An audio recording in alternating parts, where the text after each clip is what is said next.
네, 오늘은 창세기 마지막 강의입니다.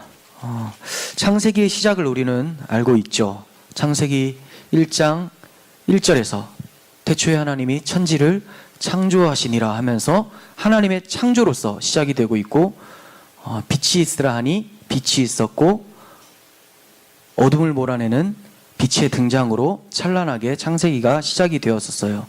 그런데 우리가 이 마지막 장인 50장을 살펴보면서 느끼는 것은, 그렇게 찬란하게 시작된 하나님의 창조가 왜 이렇게 죽음으로 마치고 있는가?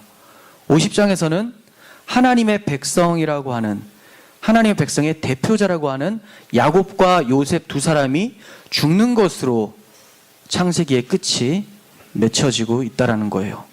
왜 창세기가 이러한 결말을 보여주고 있으며 이 죽음을 통해서 과연 우리에게 교훈하고자 하는 바가 무엇인가를 좀 살펴보고자 합니다. 야곱의 장례식을 마치고 돌아온 형들은 두려움에 떨기 시작했어요. 왜냐하면 아버지가 살았을 때에는 요셉이 아버지를 생각해서라도 자신을 팔아먹은 형들에 대해서 참아왔을 테지만, 아버지가 죽고 안 계신 마당에 이제 형들에게 충분히 해코지할 수 있다고 형들이 판단했기 때문에 두려움이 찾아왔었던 거죠. 그래서 요셉에게 두려운 나머지 전가를 보냅니다. 16절 보세요. 요셉에게 말을 전하여 이르되 당신의 아버지가 돌아가시기 전에 명령하여 이르시기를, 너희는 이같이 요셉에게 이르라. 내 형들이 내게 악을 행하였을지라도 이제 바라건대 그들의 허물과 죄를 용서하라 하셨나니 당신 아버지의 하나님의 종들인 우리 죄를 이제 용서하소서. 네, 여기서 당신 아버지 두 번이나 이렇게 얘기를 하죠. 형들이 느끼는 마음이에요. 요셉이 자기들을 형제로 안 여긴다라는 것을 이미 전제로 깔고 있는 거죠. 그래서 당신의 아버지가 얘기를 한다. 우리 아버지라고 하면 왠지 거리감 느낄까봐 당신의 아버지가 당부를 하니까 우리 살려달라고 얘기를 했다, 이렇게 얘기를 하죠. 그런데 이 말이 사실일까요? 뻥이죠. 왜냐하면 성경에는 기록되어 있지 않을 뿐더러 요셉은 이미 형들을 완전히 용서했었기 때문에 형들 빼고는 충분히 다 알 수 있는 상황이에요. 원래 당사자들이 제일 못 느끼죠. 주변 사람들은 용서했다 이렇게 느끼는데 본인은 괜히 마음이 불안한 거죠. 분명히 요셉은 형들에게 용서를 해줬는데 이 형들은 요셉의 용서를 믿지 못하고 두려운 나머지 거짓말로 위기를 모면하려고 하고 있어요. 이에 요셉의 반응이 어떻습니까? 이 말을 듣고 울었어요. 그들 형들의 반응을 듣고 울었다라는 거죠. 왜 울었을까요? 자신은 확실히 용서를 했는데, 근데 형들이 이렇게 두려워하고 용서를 하지 않았다고 생각하고 있다면, 지금까지 자기가 용서하고 자기는 친형처럼 생각하고 있었고 또 친형이 맞고 그렇게 사랑을 베풀었는데 이 사랑이 다 가식으로 받은 거잖아요. 얼마나 참 암담합니까? 이 답답한 마음에 눈물을 흘렸던 것으로 볼 수가 있습니다. 여러분들은 이러한 마음이 들었던 적이 없으십니까? 꼭 누구를 용서했던 기억이 아니더라도 누군가를 마음을 다해서 사랑하고 섬겼는데 그 사람은 내 진심을 오해하고 경계하고 있었다면 마음에 굉장한 상처를 받겠죠. 모든 걸 다 해줬어. 자존심까지 구기면서 너무 잘해줬어요. 자존심을 구길 것도 없죠. 왜냐하면 사랑하니까, 좋으니까 너무 잘했어요. 물신양면으로 잘했는데 이렇게 나한테 하는 거는 뭐 받아내려고 하는 건가? 불안하네, 불편하네, 왜 이러지? 이런 반응을 대할 때 얼마나 큰 상처가 있겠습니까? 누구에게 이렇게 해본 적이 없어서 전혀 못 느끼신다면 곤란한데, 그리스도인들은 충분히 이러한 모습을 계속 행해야 되죠. 저쪽에서 어떤 반응이 있던지 간에 행하긴 해야 돼요. 그러다 보면 내 마음을 알아주는 사람들도 생길 거고 또 그렇지 않은 경우도 생기는데, 그렇지 않은 경우일 때 이렇게 좀 마음이 아픈 경우가 생기는 거죠. 그런데 하물며 요셉은 누명을 쓴 채 감옥에서 13년간이나 살았던 사람이에요. 얼마나 화가 나겠어요, 형들 때문에. 그리고 보디발의 아내가 누명까지 씌운 상태에서 억울하게 옥살이를 했는데 분명히 화가 치밀 수도 있는 상황에서 이가 생각이 바뀌어요. 왜냐하면 자신이 옥에 갇힌 이유에 대해서 하나님이 아버지의 가족을 구원하기 위한 선한 계획이 있었다라는 것을 그가 인식하기 시작을 했고, 이로써 마음에 평안이 왔었고, 형들을 이제 용서할 곳도 없다라는 것을 알게 됐죠. 용서를 안 하겠다라는 것이 아니라 하나님께서 이 선한 계획 가운데 이것을 형들을 통해서 하셨다면 내가 용서하고 말고 할 것이 없다. 하나님의 뜻에 내가 거역하는 거 아닌가, 이렇게 생각하면서 당연한 마음으로 용서를 해줬던 사람이에요. 그래서 형들에 대해서 최선을 다했고 형들에게 최고의 상황을 다 이제 보장을 해주면서 그렇게 지냈는데, 형들이 두려워서 거짓말까지 지어내면서 얘기를 하고 있는 모습. 그러니까 얼마나 요셉이 답답하고 슬프겠습니까? 자기의 감옥 생활은 도대체 그럼 뭐가 되는 거예요? 그리고 하나님 앞 주권 가운데서 자기가 고개 숙여서 하나님 맞습니다, 하나님이 하신 거 맞습니다 하면서 용서까지 해줬더니 형들이 지금까지 벌벌 떨고 있었다는 것을 보면 너무 답답하죠. 요셉이 형들을 용서했을 때, 처음으로 용서했었을 때 한 말을 한번 떠올려 보겠습니다. 창세기 45장이죠. 5절. 당신들이 나를 이곳에 팔았다고 해서 근심하지 마소서, 한탄하지 마소서. 하나님이 생명을 구원하시려고 나를 당신들보다 먼저 보내셨습니다. 7절. 하나님이 큰 구원으로 당신들의 생명을 보존하고 당신들의 후손을 세상에 두시려고 나를 당신들보다 먼저 보내셨나니, 그런즉 나를 이리로 보낸 이는 당신들이 아니요 하나님이시라. 하나님이 나를 바로에게 아버지로 삼으시고 그 온 집의 주로 삼으시며 애굽 온 통치자로 삼으셨나이다. 자, 주권이 어디에 있다고 지금 계속 얘기를 하고 있어요? 하나님이 보내시고 하나님이 삼으셨고 하나님이 하셨다라고 하고 있어요. 그러니까 하나님이 하신 마당에 요셉이 용서하고 안 하고 할 게 어디 있겠습니까? 이거를 알았어요, 요셉이. 그래서 그때 형들에 대한 마음이 완전히 풀어졌습니다. 하나님께서 그걸 깨닫게 하셨을 때 이미 그의 고민은 해결이 돼버린 거죠. 하나님의 주권을 인정하면서 하나님의 이름으로 용서하는 이 말보다 더 확실한 용서의 말이 어디 있겠습니까? 지금 하나님의 이름으로 용서를 하는 거잖아요. 하지만 이들은 요셉의 용서를 믿지 않았던 거예요. 요셉도 참 불쌍하지만 제일 불쌍한 사람들이 누구예요? 형들이죠. 이런 마음을 가지고 17년을 애굽에서 요셉의 눈치를 보고 살았던 거죠. 17년을. 아버지가 130세 왔고 147세 죽었으니까 17년 동안 눈치를 보면서 형들이 요셉 눈치를 보면서 벌벌 떨면서 살았던 거예요.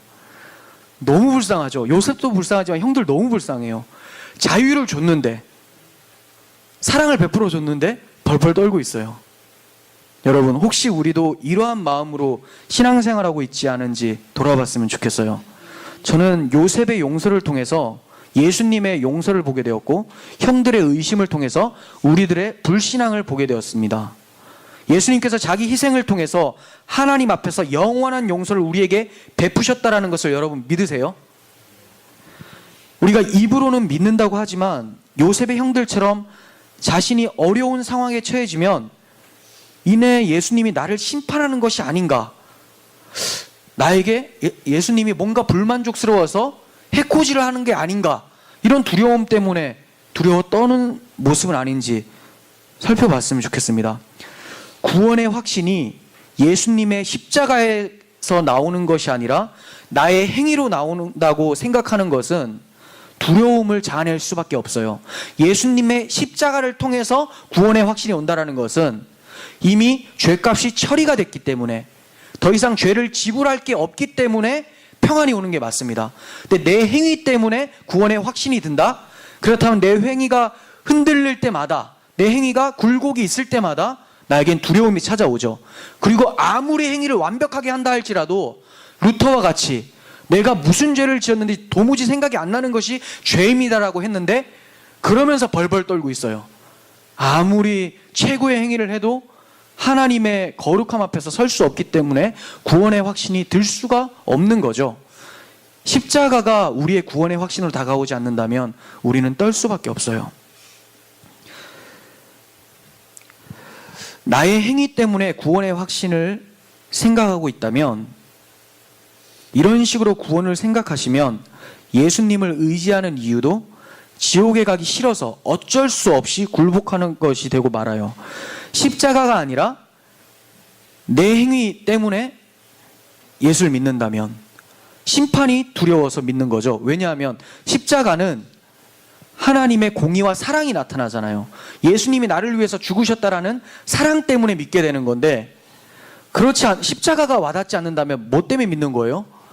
두려워서 믿는 거죠. 심판할까봐, 맴매 맞을까봐, 맴매도 아니죠. 완전 큰 처형에 처해질까봐 두려워서 믿는 거죠. 이단 교회에서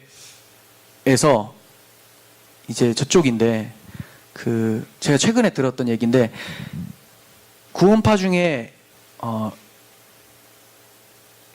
또 뭐 엄청 뭐라고 할까봐 좀 그런데 뭐 듣지도 않겠죠, 이 작은 교회 설교를. 구원파 중에 이호환 계열, 이호환 목사 계열의 그 구원파 이단이 있어요. 좀 얌전하죠. 거기는 또 이제 유병원 쪽은 정치적이고 그렇지만 박옥수, 이호환 쪽은 굉장히 성경 공부 쪽으로 해요. 물론 잘못된 공부를 많이 하지만. 그런데 이제 이 교회에서 특징이 뭐냐면, 처음에 새신자들이 오면 영상을 보여준대요. 무슨 영상이냐? 종말의 때 일어나는 막 심판적인 현상들, 전쟁과 기근, 그리고 뭐 베리칩 이런 비슷한 것들, 꼭 베리칩이 아니라 할지라도, 그런 무서운 일들, 그리고 지옥에 가서 그 괴로워하는 그런 어떤 그래픽 같은 거, 그 사람의 눈에서 막 구데기 나오고 막 이런 것들 막 보여주면서 예수님을 안 믿으면 이렇게 큰 형벌에 처한다, 이걸 보여주니까 사람들이 막 벌벌 떨면서 혹시 이게 있으면 안 되잖아요. 그러니까 예수님을 믿는 거죠. 이 믿는 이유가 뭐예요? 지옥에 가기 싫어서 믿는 거죠. 이게 뭐가 잘못됐는가? 뭐가 잘못됐을까요? 지금 이런 믿음은 자기중심적 신앙이에요. 내 목숨 하나 건지려고 내가 구원받아 마땅하다고 생각을 해서 내가 지금 저분을 믿어가지고 이 형벌에서 벗어나야 된다는 생각 때문에 예수님을 믿는 거죠. 근데 구원하는 믿음은 무엇입니까? 성경적인 믿음은 내가 당연히 저 고통을 당해야 되는 게 맞는데 예수님이 나를 위해서 저 고통을 당하셨기 때문에 그 은혜와 사랑이 너무나 놀라워서 그분을 그냥 사랑하게 되는 거예요. 나는 마땅히 저렇게 당해야 되는 게 맞습니다가 일단 전제고, 그런데 내가 저 고통이 두려운 나머지 받아야 되는 건 마땅하지만 나는 저 고통이 너무 두려운데 예수님이 저 고통을 대신 당해 주셨다라는 그 사실 때문에 감격함으로 믿는 거잖아요. 이게 없어요. 그러니까 맨날 그런 영상만 보여주고 말세 이런 일들이 일어날 겁니다만 얘기를 해주는 거죠. 그럼 벌벌벌 떨면서 어떻게 됩니까? 교회의 노예가 돼버리는 거죠. 이거 안 하면 큰일 날 것 같고, 이렇게 안 하면 뭐 하나님께서 또 진노를 내리실 것 같고, 그런 생각만 막 찾아오는 거예요. 형들의 잘못이 뭡니까? 형들이 요셉을 두려워했던 것이 잘못이에요. 요셉의 마음을 전혀 모르는 거죠. 우리의 잘못은 무엇입니까? 예수님의 마음을 모르는 것이 죄예요. 예수님이 우리를 사랑하셨는데 그 사랑을 모르는 것이 죄라는 거예요. 뭐 다른 무슨 뭐 도둑질하고 간음하고 살인하고 이것도 죄인데, 문제는 뭐냐? 예수님의 사랑을 모르니까 계속 그런 행동들이 나오게 되는 것이죠. 우리는 예수님의 십자가 구원이 너무나 감사하고 사랑스러워서 그 감격 속에서 예수님을 믿는 사람들이라는 것, 이것이 바로 또 성경적인 믿음이라는 것을 기억하시길 바랍니다. 형들의 모습에서 요셉을 사랑하는 마음이 있었습니까? 전혀 없었겠죠.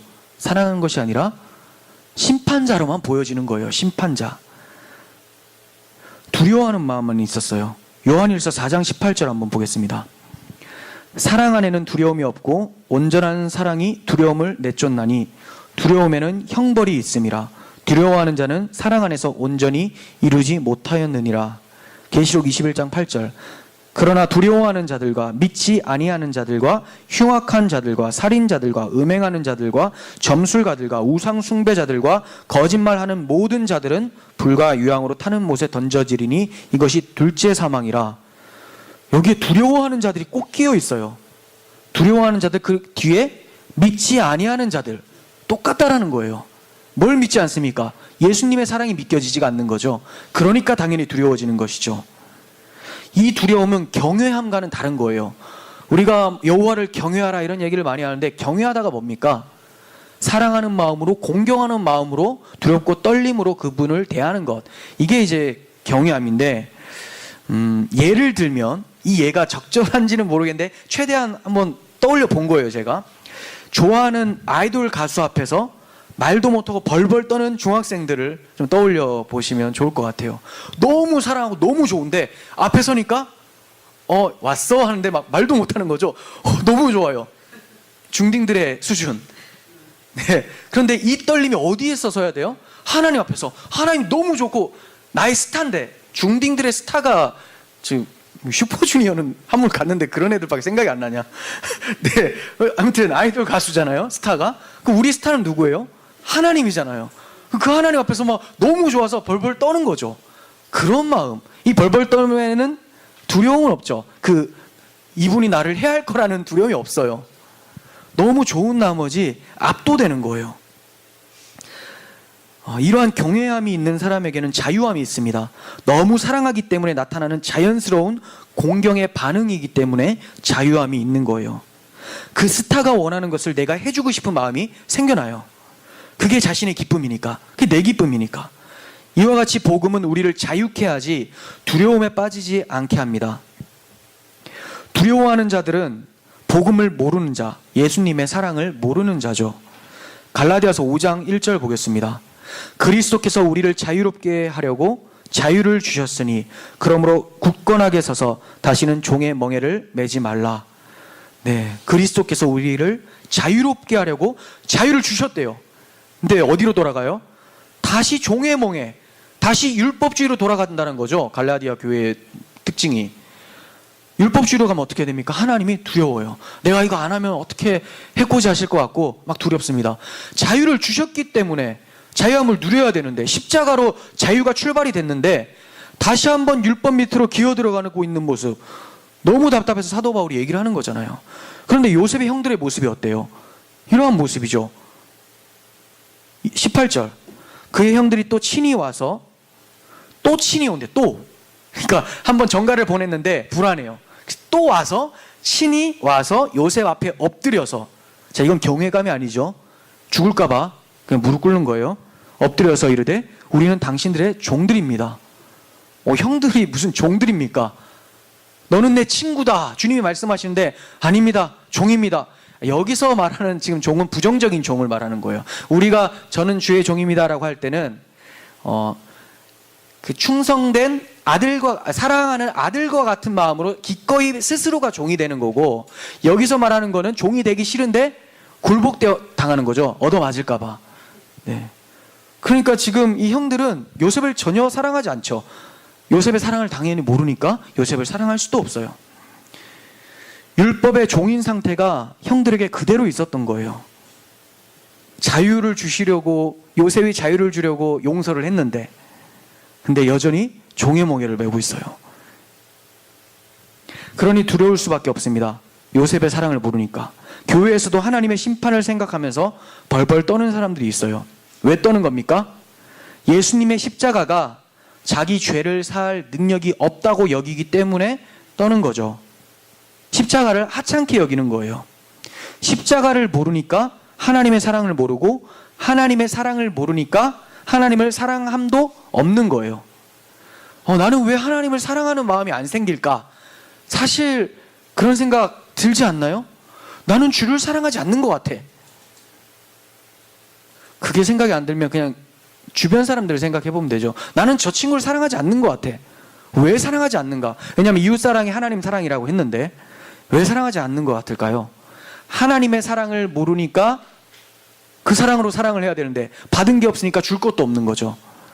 우리 문제는 하나님을 오해하는 데서부터, 하나님 마음을 모르는 데서부터 출발이 되는 거예요. 이건 요셉의 형들만의 문제가 아니죠. 여러분들은 주를 사랑하는 마음이 있으세요?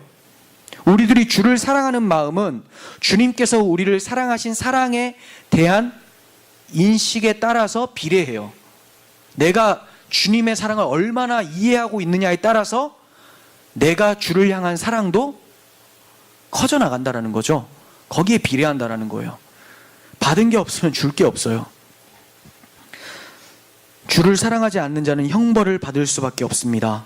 그런데 요셉이 자기를 사랑하지 않는 형들을 심판했습니까? 아니죠. 다시 보듬어 안아요. 다시금 자기 사랑과 용서를 확증해주고 있어요. 19절 보세요. 요셉이 그들에게 이르되 두려워하지 마소서, 내가 하나님을 대신하겠습니까? 당신들은 나를 해하려 하였으나 하나님은 그것을 선으로 바꾸어서 오늘과 같이 많은 백성의 생명을 구원하게 하시려 하셨나니 당신들은 두려워하지 마소서, 내가 당신들과 당신들의 자녀를 기르겠습니다. 그리고 이 간곡한 말로 그들을 위로하였더라, 이렇게 얘기를 해요. 내가 하나님을 대신하겠습니까? 이게 요셉의 용서의 확증이에요. 내가 하나님을 대신하겠습니까? 지금 요셉의 입장에서는 이렇게 얘기한 것과 마찬가지입니다. 하나님이 형들을 구원하시고자 하신 사건을 가지고 내가 형벌을 한다면 내가 하나님이 되겠다라는 심보인데 그런 일이 있을 수나 있겠습니까? 그러니 걱정하지 마십시오. 내가 하나님이 아니니까 당연히 당신들을 심판도 안 할 겁니다. 걱정하지 마세요. 간곡한 말로 위로하고 있잖아요. 간곡한 말로. 그것도 그래도 떨까봐 증거까지 대줘요. 그들과 그들 자녀까지 자기가 기르겠다라고 얘기를 하죠. 걱정하지 말라는 거예요. 우린 여기서 요셉의 신앙에 대해서 귀한 교훈을 얻을 수도 있어요. 그리고 이러한 교훈적인 내용은 다음에 제가 기회가 되면 충분히 또 설교를 하려고 합니다. 요셉이 아주 귀한 모습이 나타나죠. 그렇지만 우리가 가장 먼저 주목해야 될 점은 요셉이 재차 용서함으로 이들을 위로하고 있다는 거예요. 그의 신앙도 중요한데 요셉이 그들을 재차 위로함으로 그들을 용서해주고 다시 보듬어 안고 있다는 것에 우리가 초점을 맞춰야 돼요. 왜냐하면 요셉이 이들을 이처럼 사랑해서 위로하는 모습은 우리 주님이 교회를 사랑해서 믿음이 없는 자들을 끝까지 안고 위로하시는 주님의 모습이 나타나기 때문에 그렇습니다. 요셉의 신앙도 중요하지만 요셉의 마음을 통해서 주님의 마음을 발견하는 것이 우선이라는 거예요. 우리 주님은 우리가 주님의 사랑과 용서를 의심할 때 성경에서 자기 사랑을 다시 확증해서 위로해 주세요. 성경을 가지고 자기 사랑을 보여주시고 용서를 확증해 주신다라는 거예요.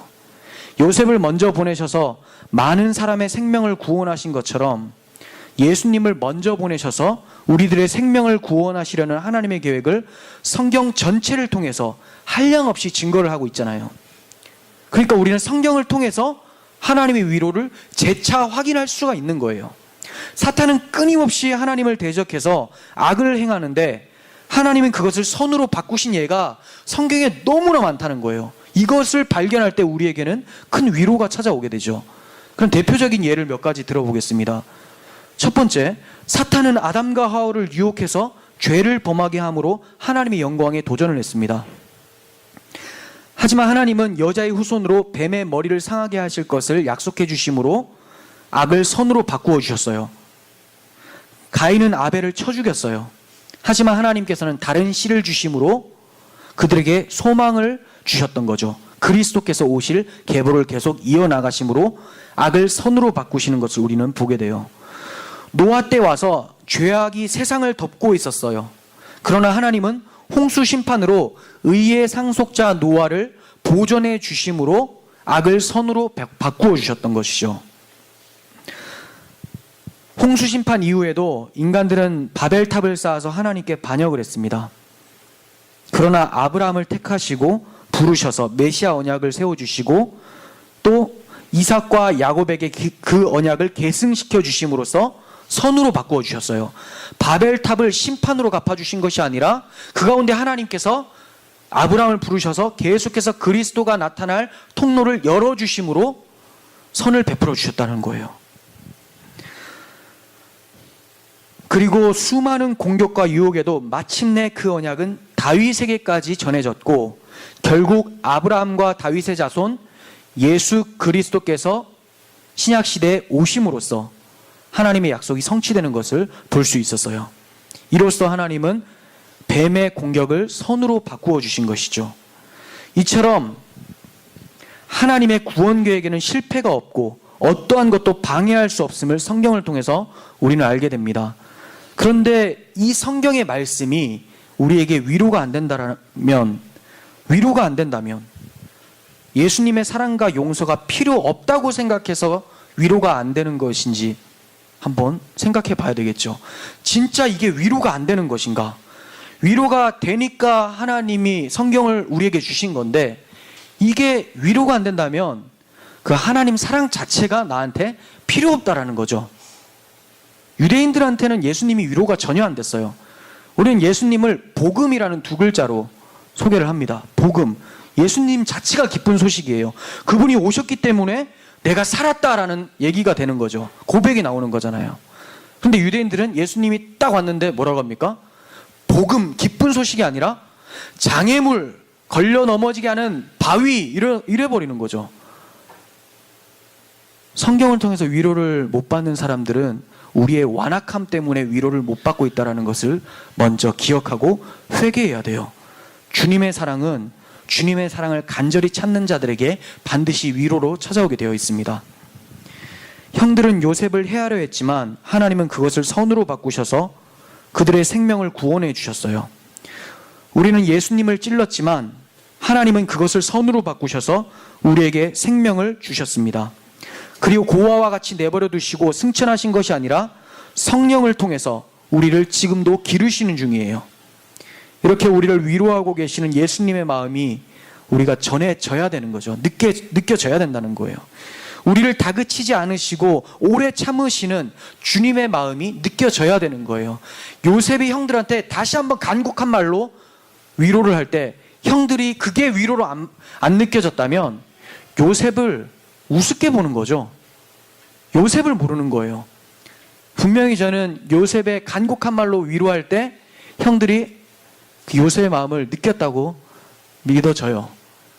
우리도 예수님께서 간곡한 말로 성경을 통해서 계속해서 증거하실 때, 주일날 수요 예배 때 또 계속해서 말씀을 통해 선포하실 때 이 말씀이 우리에게 위로로 다가와야 되겠죠. 주님의 마음을 느끼는 우리들이 되었으면 좋겠습니다. 창세기엔 요셉이 울었다라는 말이 8번이나 등장을 해요. 완전 울보죠, 울보. 왜 이렇게 요셉이 많이 우는 겁니까? 감성적이라서? 힘이 약해서? 아니에요. 주님의 마음을 보여주는 거예요. 그러면 주님은 울보입니까? 아니죠. 그런 게 아니잖아요. 주님이 왜 우십니까? 사랑해서 우는 거죠. 너무 사랑하니까. 우리 곽성도님이 굉장히 눈물이 많아요. 사랑이 많습니다. 그래서 눈물이 많아요. 여러분들도 눈물을 좀 많이 흘릴 수 있었으면 좋겠어요. 마음이 움직여야 되죠. 사랑 때문에 내 마음이 약간 말랑말랑해야 되는데 너무 차가운 모습들이 많아. 그래서 주님의 십자가 사랑을 얘기를 해도 딱딱해요. 당연하지. 당연하면 왜 우는 건 당연하지 않습니까? 눈물이 나야 되는데 주님의 흘리신 그 눈물은 사랑 때문에 흘렸는데 그 사랑을 아는 자들은 눈물에 반응이 없다면 뭔가 중간에 사고가 났겠죠. 눈물이 이렇게 배달이 돼서 다시 우리 쪽으로 터져야 되는데 저도 요즘에 그 눈물이 말라가는 것 같아서 많이 힘든데 제가 처음 예수를 믿으면서 계속 고백했었던 게 그거예요.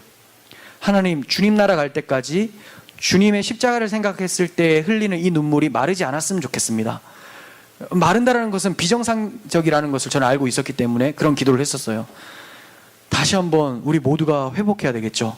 잃어버린 눈물, 즉 잃어버린 사랑을 회복해야 된다는 거예요. 주님의 마음이 어떻습니까? 형들의 진실성을 시험할 때도 울면서 요셉이 시험을 하잖아요. 주님도 마찬가지예요. 사랑하시는 자를 징계하시는 주님의 마음이 그렇다는 거죠. 히브리서 12장 6절, 주께서 그 사랑하시는 자를 징계하시고 그 받아들이시는 아들마다 채찍질 하심이라. 아들을 때리고 징계할 때 사랑하는 아버지의 마음이 어떻겠습니까? 눈물이 날 수밖에 없어요. 즉 요셉의 눈물은 예수님의 눈물이에요. 요셉이 형들의 진실성을 확인할 때도, 시험할 때가 아니라 이제 재차 확인할 때도 큰 소리로 울었다고 얘기를 해요. 큰 소리로. 스바냐 3장 17절 보겠습니다. 그가 너로 말미암아 기쁨을 이기지 못하시며 너를 잠잠히 사랑하시며 너로 말미암아 즐거이 부르며 기뻐하시리라. 여러분들이 하나님의 사랑에 반응해서 그 사랑에 감격할 때 하나님은 그거 보고 너무 기뻐서 하나님이 기쁨을 감추지를 못한다고 얘기를 하고 있습니다. 여기서도 눈물이 터지죠. 기쁨의 눈물이죠. 또 본문에서 요셉이 형들의 불신앙으로 인해서 요셉이 울었죠. 불신앙으로 인해서 우리의 믿음 없음에 대한 주님의 눈물을 보여주시는 거예요. 이러한 모습은 요한복음 11장에서 나사로가 죽었을 때 생명의 주관자이신 주님이 앞에 계심에도 불구하고 마리아와 주변의 유대인들이 우는 것을 보시고 심령의 비통함을 여기시며 눈물을 흘리셨다고 성경은 증거하고 있습니다. 비통하면서. 왜요? 부활이요 생명이신 주님이 앞에 있는데 그분은 바라보지 못하고 죽음만 바라보고 있는 거죠. 얼마나 비통합니까? 여기에 대한 하나님의 안타까운 눈물이 요셉을 통해서도 흘러나오고 있다는 거예요. 주님은 우리 때문에 울고 웃습니다.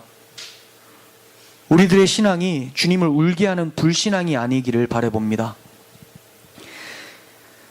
22절에서 26절은 요셉이 110세를 살다가 죽게 되는데 요셉이 형들에게 마지막 남긴 말에 대해서 기록을 하고 있어요. 유언이죠. 요셉은 자신의 애굽행에 대해서 하나님이 앞서 보내셨다라고 말한 적이 있어요. 하나님께서 요셉을 앞서 보내시고 이스라엘이 된 야곱을 애굽으로 내려가게 하신 의도가 무엇인가? 굳이 요셉을 먼저 보내시고 이후에 이스라엘 가족들을 내려보내신 이유가 무엇인가? 무엇입니까? 출애굽을 통한 영적 출애굽을 계시하기 위해서예요. 이스라엘 백성들이 내려가야지만 출애굽이 일어나잖아요. 이 출애굽을 통해서 뭘 보여주려고요? 바로가 아닌 마귀의 소굴에 노예가 되어 있었던 430년이 아니라 지금 5,000년 동안 6,000년 동안 마귀의 속박에 갇혀서 괴로워하고 있는 자들을 놓아주려고 하는 영적 출애굽을 발생시키기 위해서 설명해 주시기 위해서 요셉을 먼저 보내시고 야곱을 내려 보내셨다는 거죠. 그래서 하나님께서는 야곱에게도 이렇게 말씀하세요. 46장 4절 내가 너와 함께 애굽에 내려가겠고 반드시 너를 인도하여 다시 올라올 것이며 요셉이 그의 손으로 내 눈을 감기리라. 출애굽을 말씀하셨던 거죠. 이 약속을 받은 야곱이기에 임종 앞에서도 야곱은 이렇게 얘기를 합니다. 48장 21절 나는 죽으나 나는 죽으나 그러다 어떻게 해요? 하나님이 너희와 함께 계시사 너희를 인도하여 너희 조상의 땅으로 돌아가게 하시려니와 이게 야곱의 유언이었어요. 이 약속을 이제 요셉이 받아들고 다시 자신의 임종 앞에서 똑같은 유언을 해주고 있는 거예요. 24절 요셉이 그의 형제들에게 이르되 나는 죽을 것이나 똑같죠. 하나님이 당신들을 돌보시고 당신들을 이 땅에서 인도하여 내사 아브라함과 이삭과 야곱에게 맹세하신 땅에 이르게 하시리라. 이로써 요셉은 자신이 죽게 되지만 하나님의 약속은 이제 유언을 통해서 그의 친족들에게 계승이 되어지고 있는 거죠. 하나님의 약속을 이처럼 후손들에게 계승시켜주는 것이 요셉의 마지막 사명이었어요. 그래서 그가 유언을 하고 있는 거죠. 나는 죽지만 나만 구원받는 것이 아니라 너희들도 그 약속 안에서 구원을 받고 계속해서 그 약속을 믿는 자들 가운데 누가 나옵니까? 예수님이 나오시게 되죠. 그분을 바라볼 수 있도록 계속해서 약속을 계승시켜주는 것, 이것이 요셉의 마지막 사명이었어요. 이러한 언약의 계승의 관점으로 25절을 한번 보겠습니다. 요셉이 또 이스라엘 자손에게 맹세시켜 이르기를 하나님이 반드시 당신들을 돌보시리니 당신들은 여기서 내 해골을 메고 올라가겠다 하라. 네, 이상하죠. 야곱은 유언을 할 때 나를 가나안 땅에 약속의 땅에 장사하라 라고 했어요. 근데 요셉은 그렇게 하지 않아요. 조상의 묘에 장사를 하지 않고 그냥 나중에 하나님께서 찾아오시면 그때 내 해골, 내 유골을 들고 그 땅으로 함께 가달라 이렇게 얘기를 하고 있습니다. 왜 그럴까요? 그 땅이 소중하지 않아서 그런 겁니까? 아니에요. 지금 요셉 입장에서는 바로 가는 게 맞죠. 야곱과 같이. 근데 이 사람의 사명이 또 하나 있어요. 하나님이 반드시 그들을 돌보실 것을 확고히 믿고 있다라는 징표로서 자기 유골을 여기다 지금은 두라는 거예요. 무슨 말이냐면 이 약속이 실현이 안 되면 나도 그 땅에 안 간다, 못 간다. 근데 하나님 반드시 오셔서 내 해골을 너희들과 함께 약속의 땅으로 옮겨내실 것을 나는 확고히 믿으니까 지금 안 가도 상관없다라는 거죠. 그러면 이 후손들 입장에서는 어떻게 될까요? 유고를 볼 때마다 우리 할아버지 요셉은 그 믿음 가운데 죽었다. 자기 유고를 우리한테 바로 옮겨가라고 하지 않고 가나안 땅에 넣으라고 하지 않고 지금 이곳에 두심으로써 우리가 계속해서 그 언약을 기억하라고 했다. 우리 흔들리지 말자. 이러한 말로 서로 간곡하게 위로했을 거라고 생각이 되어집니다. 요셉의 해골을 볼 때마다 입관했다라는 것은 끝나잖아요. 매장하지 않았어요. 입관만 한 거예요. 그럼 두면서 무슨 생각할까요? 하나님의 언약 떠올리는 거죠. 히브리서 11장 22절은 요셉의 믿음을 이렇게 얘기를 합니다.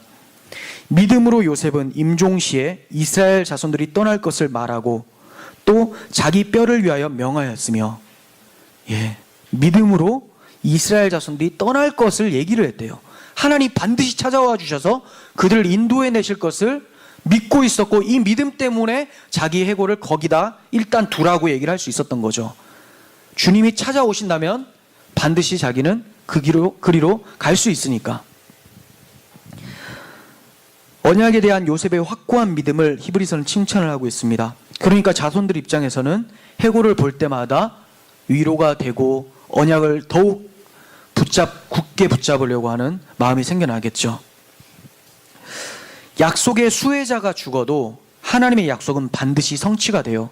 야곱이 죽으면서도 나는 죽으나, 요셉이 죽을 때도 나는 죽지만 하나님 반드시 당신들을 돌보실 것이다. 너무 큰 위로가 아닙니까? 안 죽는 게 중요한 게 아니라 죽어도 약속이 변치 않는다는 게 중요한 거죠. 요셉이 죽은 후 한참의 시간이 흘렀지만 하나님의 약속은 모세를 통해서 성취되고 있었어요. 이걸 출애굽기를 통해서 살펴보게 되는데 13장 19절이에요. 모세가 요셉의 유고를 가졌으니 이는 요셉이 이스라엘 자손으로 단단히 맹세하게 하여 이르기를 하나님이 반드시 너희를 찾아오시리니 너희는 내 유고를 여기서 가지고 나가라 하였음이더라. 자, 요셉이 이제 출애굽을 하고 있는데 모세가 출애굽을 하려고 하고 있는데 요셉의 유골이 옆에 있는 거죠. 그 정신없는 마당에 지금 출애굽 빨리 해야 되는데 언제 또 해골을 챙겼을까요? 계속해서 이 후손들이 하나님의 언약을 생각하면서 요셉의 유고를 지켜보고 이렇지는 않았다고 생각이 돼요. 이들의 모습은 많이 믿음이 연약해져 있는 상태였기 때문에. 그렇지만 하나님께서 유월절날 어린 양의 피로 그들을 구속하실 때 잊고 있었던 하나님의 언약이 떠오르면서 요셉의 유언까지도 다시 한번 상기되었다고 생각이 됩니다. 그러니까 재빨리 해골을 가지러 가는 거죠. 정말 우리 할아버지의 유언대로 하나님께서는 약속을 변치 않고 찾아와 주셨구나. 우리는 왜 이 약속을 못 믿고 있었을까? 또 회개하는 모습이 나타났을 수도 있어요. 그래서 그 긴박한 상황 가운데서도 요셉의 해골이 그 옆에 딱 하니 있었던 것이죠. 결국 요셉의 유언대로 하나님은 자기 백성을 돌아보셨고 요셉의 해골은 출애굽 후 약속의 땅 가나안에 도착해서 세겜 땅에 묻히게 됩니다. 여호수아 24장 32절. 또 이스라엘 자손이 애굽에서 가져온 요셉의 뼈를 세겜에 장사하였으니 이곳은 야곱이 베크시타를 쥐고 세겜의 아버지 하몰의 자손들에게 산 밭이다. 그것이 요셉 자손의 기업이 되었더라. 약속을 받은 사람들은 다 죽었어요. 근데 약속은 다 이루어집니다. 두려워할 게 뭐가 있겠어요? 그리스도인들이 이 땅에서 굶주리거나 다치거나 병들어 죽을 수도 있습니다. 근데 그게 무슨 두려움이 됩니까? 절망이 됩니까? 약속을 받은 자들은 죽어도 약속하신 분이 살아계시기에 죽은 자 가운데서 살려내신, 예수를 살려내신 그 하나님은 우리 또한 살려내셔서 하나님의 보좌 우편에 앉혀 놓으실 거라는 그 확신이 창세기 50장에서 죽은 요셉의 해골이 여호수아 24장에 묻히는 걸 통해서 우리는 확신할 수 있는 거잖아요.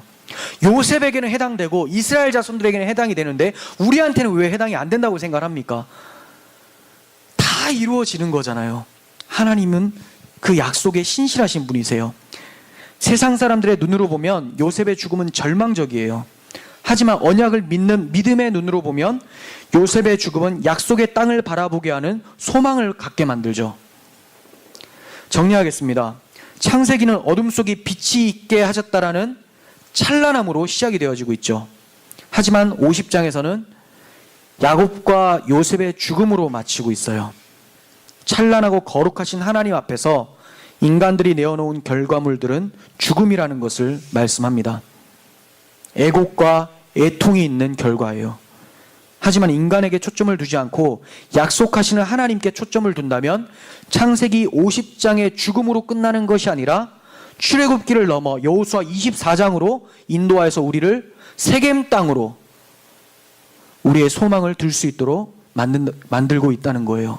그 세겜 땅은 계시록 21장으로 또 인도하게 되죠. 새하늘과 새 땅 다 이루었다라고 하면서 알파와 오메가 되시는 하나님께서 반드시 우리를 그리로 인도해 내실 것입니다. 여러분들은 무엇을 바라보고 계십니까? 우리 자신에게 눈을 돌리면 죽음으로 마칠 것이지만 하나님의 언약의 눈을 돌리면 요셉을 통해 형들을 용서하신 그리스도의 확실한 용서를 보게 될 것이고, 요셉의 해골이 가나안 땅에 이른 것처럼 그리스도와 함께 하나님 보좌 우편에 앉게 될 것을 보게 될 거예요. 우리 서로 이러한 말로 서로 위로하면서 하나님 나라를 향해 달려나갔으면 좋겠습니다. 기도하겠습니다.